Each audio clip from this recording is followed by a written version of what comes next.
Muy queridos hermanos y hermanas, feliz miércoles, con ustedes el Padre Arnaldo Ortiz Dominici.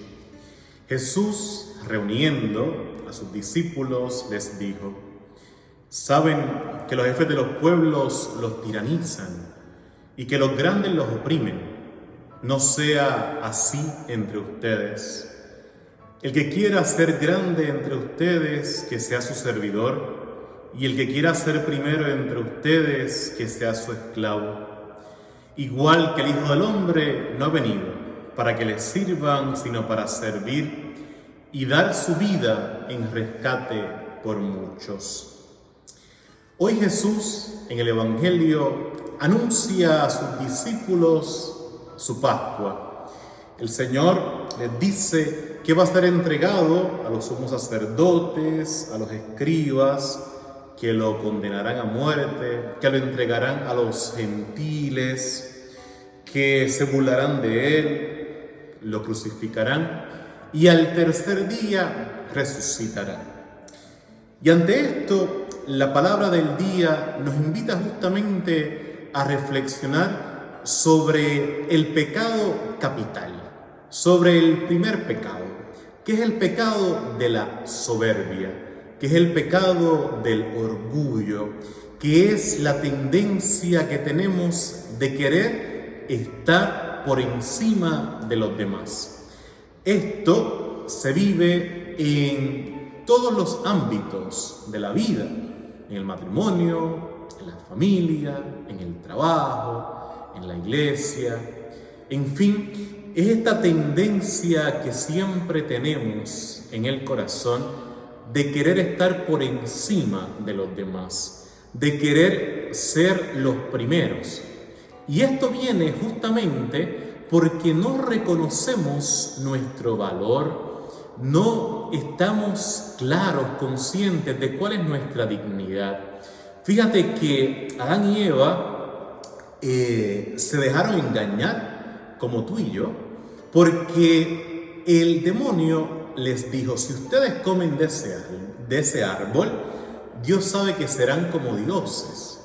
Pero es que en realidad Adán y Eva participaban ya de una comunión, de una vida de Dios. Bien sabemos que esa narración nos quiere comunicar una enseñanza. Y es que cuando tú y yo no estamos conscientes de que somos amados por Dios, de que Él nos ama gratuitamente, de que justamente nuestro valor y nuestra dignidad no está en nuestro éxito, en nuestro estar por encima del otro, sino que nuestro gran valor es que somos amados por Él.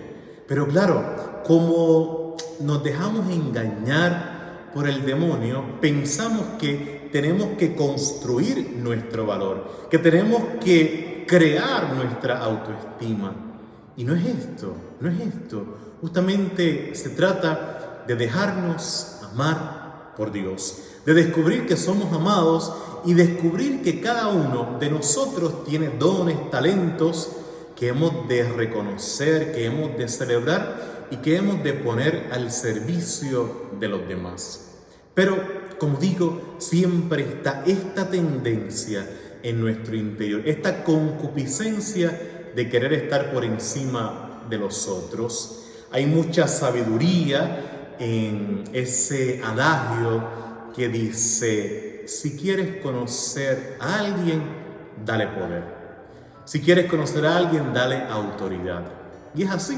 Tenemos esta experiencia, ¿no?, de personas que parecían muy serenas, muy tranquilas, muy humildes, entre comillas, cuando se le da alguna oportunidad para ser jefes, líderes, pues entonces sale todo ese mal que llevamos dentro. Entonces es importante que nosotros reflexionemos y nos preguntemos cómo estamos viviendo, si como Jesús, el Hijo del Hombre, que vino a servir y no a ser servido.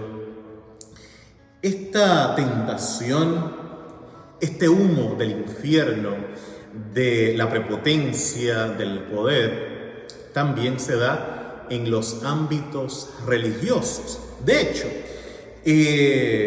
cuando vemos alguna película de la Pasión del Señor, pensamos que aquellos sumos sacerdotes, escribas, eran gente mala, de por sí. Y no, no, en sí mismo no, digamos.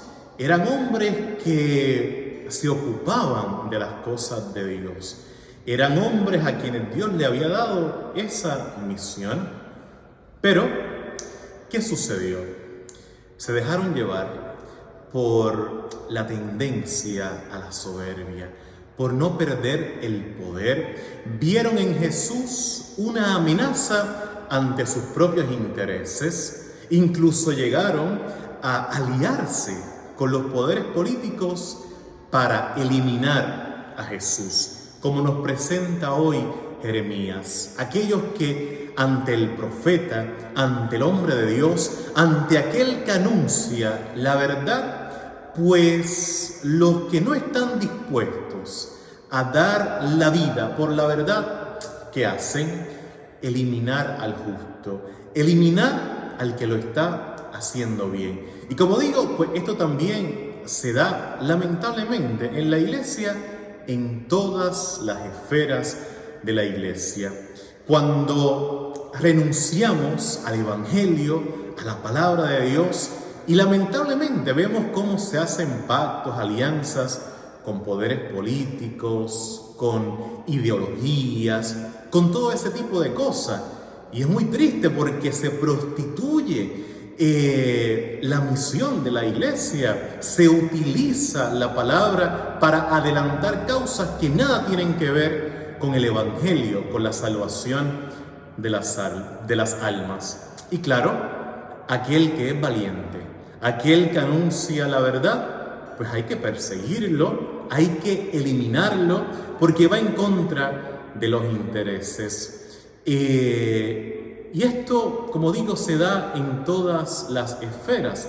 Por eso hemos de tener mucho pensamiento crítico, mucha reflexión crítica y discernir dónde estamos y discernir cómo estamos viviendo como iglesia. Porque hay que reconocer que las autoridades también se equivocan, también cometen errores. Como yo los cometo, como tú también los cometes. Pero qué pena, ¿no? Cuando por el afán de poder, por el afán de mandar, por el afán de dominar, dejamos a un lado la hermosa misión que Dios nos ha dado de anunciar el Evangelio de Jesucristo. Y qué pena también que algunos, pues quizás no cometiendo injusticias, pero sí siendo cómplices de ellas, aquellos que por estar pues en agrado con los que tienen poder, pues entonces comienza toda esa, digamos, adulación. En Puerto Rico tenemos una frase, tenemos muchas, pero una que puedo decir así en público: el que es un lambeojo, ¿no? El que está todo el tiempo pues sosteniendo al que tiene autoridad, lamentablemente no siendo fiel a su propia reflexión, no siendo fiel a la verdad. Pero hay algo importante, que los que persiguen, que los que atacan al profeta, que los que crucifican al que anuncia la verdad, les falla un cálculo, y es que el Señor al tercer día resucitó. Y entonces, ante esto es una propuesta para ti y para mí. Repito, en la iglesia y en cualquier ámbito de la vida, ¿cómo estamos viviendo? ¿Estamos viviendo por la autoridad? ¿Estamos viviendo por el poder? ¿O estamos viviendo como Jesucristo, aquel que ha venido a dar la vida por todos? Que el Señor nos conceda la gracia en estos días de vivir como auténticos cristianos. Y pidámosle al Señor con una oración de hoy, con la oración que hemos rezado en laudes, que el Señor haga que su iglesia persevere siempre en el camino del bien que Él nos ha enseñado. Este sábado, el día de San José, nos encomendamos al patrón de la Iglesia Universal. Un abrazo y mi bendición para cada uno de ustedes.